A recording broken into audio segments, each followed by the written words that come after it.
The second thrust of the resilience budget is to help businesses overcome the immediate challenges. The resilience budget will address the 3 C's on the minds of every business owner now: cash flow, cost, and credit. The first C is cash flow. For businesses, cash is king, and many have called for more timely assistance. As some have told me in Mandarin, 远水救不了近火, or distant water cannot put out a nearby fire. We're doing our best to flow the payouts under the wage support schemes quickly. By the end of this month, more than $600 million would have been disbursed to employers under the former wage credit scheme parameters. By the end of May, a total of $5.6 billion would have been paid out under the Jobs Support Scheme and the Wage Credit Scheme. The agencies are working hard to bring forward an additional $500 million of wage credits under the enhanced parameters from September to end June. Altogether, the Job Support Scheme and Wage Credit Scheme will flow $16.2 billion into the hands of businesses by October this year. To further ease cash flow for businesses in the immediate period, our grants and automatic deferments of income tax payments for companies and self-employed persons for 3 months. No application is required.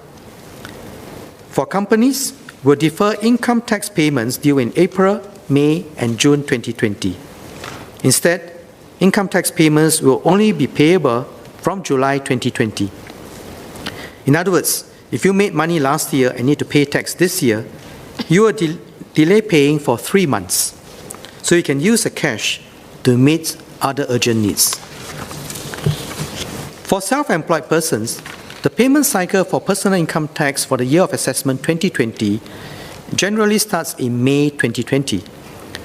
We'll defer income tax payments due in May, June, and July 2020. So income tax payments will only start from August 2020. Employees may approach IRS if they need help with their income tax payments and wish to avail themselves of this arrangement. The second C is cost. Where the cost is within the government's control, we'll do our best to help. I will therefore enhance the property tax rebates, which I announced in the Unity budget, by raising the amount and covering more types of properties. Details in the annex.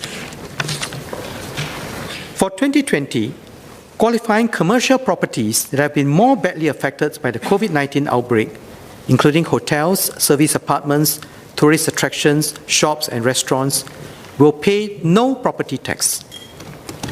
This is a big enhancement from the 15% to 30% property tax rebates announced in the Unity budget. Businesses in other non-residential properties, such as offices and industrial properties, are also affected by the COVID-19 situation. I'll now grant a property tax rebate of 30% for the year 2020. I strongly urge landlords to fully pass on the rebates to tenants by reducing renters to directly ease the cash flow and cost pressures faced by tenants. Many businesses have pointed out that it will be a lose-lose situation if landlords do not support their tenants. After all, if tenants fail, the properties will be empty. So my message to landlords is, do your part, chip in, and give additional help to tenants who are more badly hit. The government will lead by example in supporting tenants by enhancing rental waivers. NEA will give stallholders in hawker centres managed by the National Environment Agency or NEA-appointed operators 3 months of rental waiver, up from 1 month announced in the Unity budget. Other government agencies like HDB and the National Arts Council will provide 2 months of rental waiver to eligible tenants, up from half a month announced in Unity budget. Beneficiaries include social service agencies and charities. All other non-residential tenants will receive half a month of rental waiver. In addition, as mentioned earlier, I will freeze all government fees and charges by 1 year, from 1st April 2020 to 31st March 2021.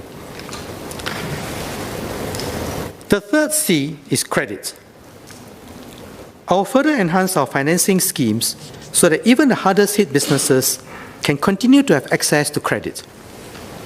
I earlier enhanced the enterprise financing scheme, EFS SME working capital loan, to alleviate SMEs' cash flow concerns and introduced the temporary bridging loan program, or TBLP, for enterprises in the tourism sector. To support businesses' trade financing needs, I will enhance the EFS trade loan by increasing the maximum quantum from $5 million to $10 million and increasing the government's risk share from up to 70% to 80%. I also announced subsidies to businesses for loan insurance premiums under the loan insurance scheme from 50% to 80%. I will expand the temporary bridging loan program to all enterprises and increase the maximum supported loan from $1 million to $5 million. SMEs that require support beyond the TBLP can continue to tap on the EFS SME working capital loan. The maximum loan quantum for this will be further enhanced from $600,000 to $1 million. In addition, we will work with participating financial institutions to defer capital payments for 1 year on the EFS working capital loan and the TBLP loans, if requested by businesses, subject to assessments by participating financial institutions. Details are in the annex. In addition to these enhancements to our financing schemes, I will set aside $20 billion of loan capital in this budget.